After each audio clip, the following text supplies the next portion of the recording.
আমি নিজেই খুব লজ্জিত যে আমার ফ্যামিলির ব্যাপার আজ সোশ্যাল মিডিয়ায় আনতে হচ্ছে শুধুমাত্র আমার পরিস্থিতির কারণে। কারণ আমি এমন একটা পরিস্থিতিতে দাঁড়িয়ে আছি যেখানে আমার নিজের জীবনেরই কোনো গ্যারান্টি নেই। বাড়িতে যাওয়ার পর ঝুট ঝামেলা হতেই পারে, আমি মানলাম, কিন্তু কোনো দিদি বটি নিয়ে কোপাতে আসে, এটা কি মানা চায়? আমি তো কোনো স্বপ্নও ভাবিনি। আর এই সব আমার বাবা মা কী করে সাপোর্ট করে আমি এখনও বুঝতে পারি না। আর সেই সাপোর্ট করতে গিয়ে যে বটিটা দিয়ে আমি কোপ দিয়ে ওখান দিয়ে পালিয়ে এসেছি, সেই ব্লেমটা দিতেও আমার বাবা মা একবারও পিছু পা হাঁটেনি। একটা মেয়েকে বাঁচাতে গিয়ে যে একটা ছেলেকে এরকম বিপদের মুখে ফেলে দিতে পারে, সেটা হয়তো আমার বাবা মাকে না দেখলে আমি বুঝতে পারতাম না। তোমরা নিজেরাই একবার এই কল রেকর্ডিংটা শোনো। না তুমি তো আমার জেল খাটাবা যা দেখতেছি। তো জেল খাটা বলে তোর কি করবো? তোর দিদির সঙ্গে না না, যদি বটিটা দিয়ে আমি কোপ দিয়ে বেরোয় যাইছি। হ্যাঁ তুই কোপাইছো। আমি কোপাইছি বেরোয় যাইছি মানে হ্যাঁ আমি মানে তোর জেল খাটাবো। হ্যাঁ তোরে আমি জেল খাটাবো। তুই যদি নিজের ভাই বোন যদি কাজ করলে যদি তুই বিচার না করতে পারো, হুম। তুই আজ একটা অন্য বউরে ওই কলিকা কি কবে আনে? আজ তুই বাড়ি আসিস 5 মাস পর। ও না, আমি হ্যাঁ, করছি আর বটিটা নিয়ে আমি দিদিরে কোপাইতে গেছিলাম। দিদিরে কোপাইতে দিদি বটিটা আনছে, সেই বটি নিয়ে কি করতে আনছে? বটিটা কি করতে আনছে? বটিটা বটিটা কি করতে আনছে? তুই ওর হাত দিয়ে বটিটা নিয়ে কোপাইছো। আমি আমার দিদির হাত দিয়ে বটি নিয়ে কোপাইছি। না তুই তো এখন তুই কেস দিয়ে বাঁচার জন্য রেকর্ডিং করে রাখতে আছিস, তাই সেরকম ভাবে রেকর্ডিং কর। তুই কোপাইছো, যে কোপ খাইছে সেও কবে। আমার যে কোপ খাইছে সেও কবে।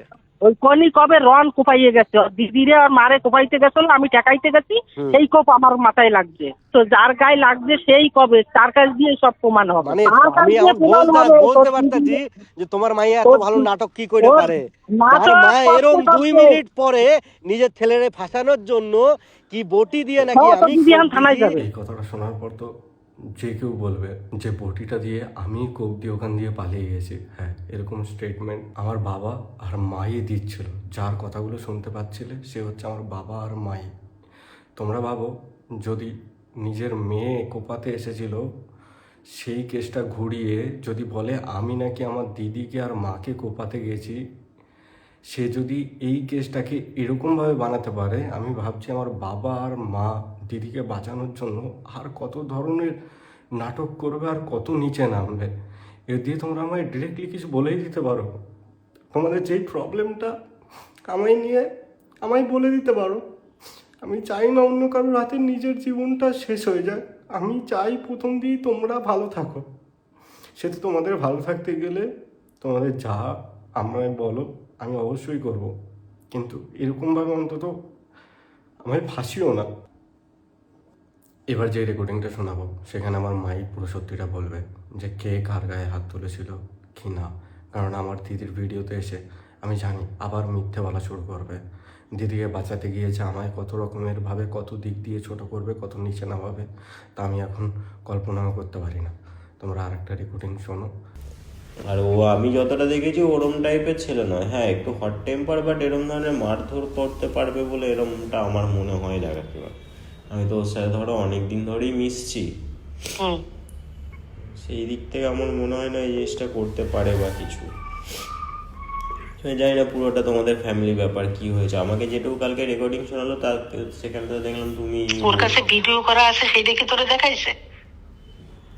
ওই দিদির মারধরের ভিডিওটা তো হ্যাঁ হ্যাঁ হ্যাঁ ওটা দেখিয়েছে। হ্যাঁ ওটাতে তো দেখলাম ও তো গায়ে হাত তোলেনি তখনই, ওটাতেই অ্যাকচুয়ালি দেখলাম যে গৌরী মনে হয় চর্থাপ্পর দেশে দেনাই, সেটা কখনো মনে হয় চর্থাপ্পর বা মুখে আচল যাই হয়েছে, দেওয়ার পরে তখনই গৌরীর চুলের মুঠি ধরেছে। ও আমাকে বলছিল কি বলতো, আমি নিজেকে বাঁচানোর জন্য ওটা করতে বাধ্য হয়েছে, কিছু করার ছিল না। নিজেরে বাঁচানোর জন্য মানে ওরে এমন কি মারছ দিদি? ওর মার তুই চিনিস? ওরে মুখে যাচ্ছাতাই অবস্থা দেখলাম তো। যাচ্ছাতাই কি? আমার বাড়ি ছিল আমি জানি না, একটা দাগ পড়ছে মুখে, যাচ্ছাতাই। মুখে আমি মলম চামড়া লাগাইছি, আছে কানে। আমি মলম লাগাইছি, মুখে নখের একটা দাগ পড়ছে। আর যখন বাপনের ফোন নিয়ে টানাটানি হয়েছে কানে সেই সময় ঠোঁটে, কানে ঠোঁটে গালে যাচ্ছে অবস্থা ছিলে ছাড়া। কানে শোন, মুখে একটা দাগ পড়ছে, ঠোঁট চেরছে, আর কানে আমারে যাইয়ে কইলো কানের দিকটাও নাকি ফুটো হয়েছে। যাই হোক, এই জায়গায় যখন ওর ফোন নিয়ে টানাটানি হয়েছে, ওর দিদিরও কামড়াই ধরছে, সেটা কি কইছে? হ্যাঁ, ও আমাকে বললো যে আমাকে নিজেকে বাঁচানোর জন্য তো আমাকে কিছু সেলফ ডিফেন্স মানে আমাকে তো কিছু স্টেপ নিতেই হবে, সেই জন্য আমি ঠেলে সরিয়ে দিয়েছি বা বাঁচানোর চেষ্টা করেছি। এবার ভাই বোনের মধ্যে মারধর হয়, এটা স্বাভাবিক কথা, তার জন্য বটি নিয়ে মারতে আসবে, এটা তো ঠিক হয়নি না। বটি দিয়ে মারতে গেছে, তোর কাছে ভিডিও আছে? ওর উপরে ভিডিও দেয়? কালকে রাতে রেকর্ডিং এ তো শুনলাম যে বটিটা নাকি রনি নিয়ে এসে কুপিয়েছে। না না না, যদি রাগের বসে যদি কোপটা পুড়েই যেত, যার গালে পড়েছে, ধরো গালটা তো শক্ত, এটাতে রনের গলাতেও পড়তে পারতো না, ভুল করেই হয়ে যেত হয়তো, তাহলে কি করতে পারতো? রন কি ধারে ছিল নাকি রনের গলাতে পড়বে? পড়লে আমার গলায় পড়বে। কোথায় ছিল? হ্যালো হ্যালো, হ্যাঁ দিদি বলো। হ্যাঁ, তো আমি মানে এটাই বলতে চাইছি যে যদি এই যে তুমি যে কথাটা, মানে আমি পাশের ঘরে শুয়েছিলাম, আদো আদো শুনতে পেয়ে এসেছি এখানে, তার মধ্যে এই কথাটা আমি বেশ কয়েকবার শুনলাম যে দিদি বটি নিয়ে এসেছিল, সেইটা যদি সোশ্যাল মিডিয়াতে যায় বা রেস্টারদের হাতে যায় তাহলে কি করবে?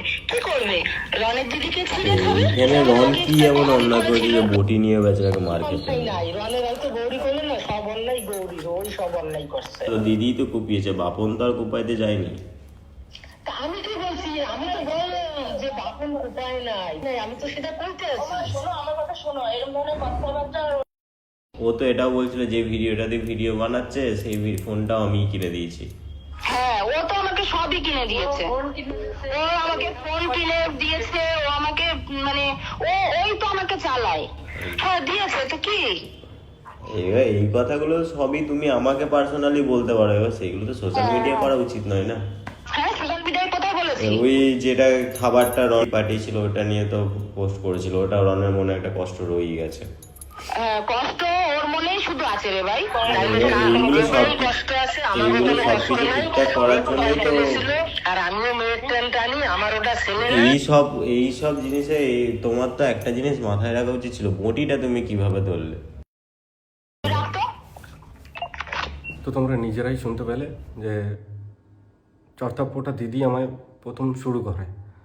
তো আমার অপরাধ কি? আমার অপরাধ এটাই ছিল যে আমার ভাগনার জন্মদিনে আমার ভাগনা মামা বাড়ি গেছিলো, মানে আমার বাড়িতে ও গেছিল, আর আমার ভাগনা যে আমার বাড়িতে আছে আর ওর জন্মদিন বলেই আমি আমার বাড়িতে গেছি। আর সেই আমার বাড়িতে যাওয়াটা যে এত বড় অপরাধ আমি নিজেও ভাবতে পারিনি। আমার নিজের হাতে বানানো বাড়ি, যেইখানে যাওয়াটা আমার অপরাধ। আমি এইগুলো আমায় ডিরেক্টলি বললেই হয়, এই সব এত কিছু করার কোনো দরকারই পড়ে না।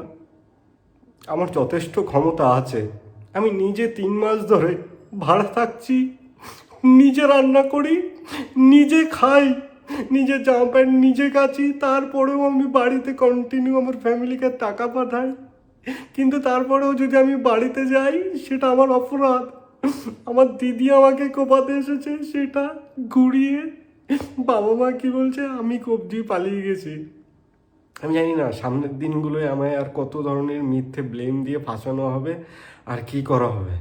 আর আমিও জানি না যে আমি কি ভুলভাল ডিসিশন কি নেব, কারণ অলরেডি দিদি কান্না করে করে ভিডিও পোস্ট করছে। কিন্তু এটা তোমরা জানো না যে দিদি অলরেডি আমার নামে কেস করে এসেছে, সেখানে আমার মা সাক্ষী দিচ্ছে। মানে ভাবতে পারছো যে আমার দিদি আমার এত ভালো চায়, এত কিছু করার পরেও আমার দিদি কেস করা হয়ে গেছে। হ্যাঁ, আমার দিদি আমার নামে অলরেডি কেস করে দিয়েছে, সেটাই মা সাপোর্ট করেছে। আর এইগুলো আমার জামাইবাবু যে ঘুষ দিয়ে সরকারি চাকরি পেয়েছে, তার কত লাইন গার্ড জানা আছে তোমরা আশা করি জানো।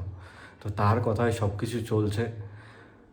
তার কি নজরে পড়েছে ভগবান জানে, ওই বাড়ি দিয়ে আমায় তাড়িয়ে সে কি পাবে সেই জানে। আমি এগুলোর ব্যাপারে ভাবি না আর ভাববো না। যেইটুখানি তোমাদের জানানোর দরকার ছিল আমি জানালাম। আর তোমরা সত্যিটা অলরেডি বুঝেই গেছো, তোমাদের আলাদা করে আর কোনো কিছু বোঝানোর দরকার হবে না। আমি আস্তে আস্তে ঠিক হলে নিজের নর্মাল লাইফে ভিডিও বানাবো। এমনি তোমরা ভাবো যে আমি নাটক করি বা কিছু।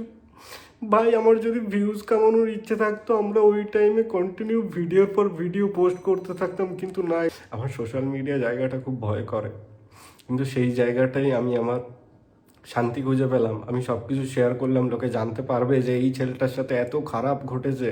জৌগ্রামের হাফ লোক এটাই জানতো যে আমি ওখান দিয়ে কোপ দিয়ে পালিয়ে গেছি। তাদের বলছি যে এই ভুলভাল কথাগুলো তোমাদের সামনে ক্লিয়ার হয়ে গেল যে আমি কোপ দিয়ে পালিয়ে যাইনি, ওটা আমার দিদি এক বটি নিয়ে আমায় কোপাতে এসেছিল। জানি না আমায় মেরেও কী পাবে।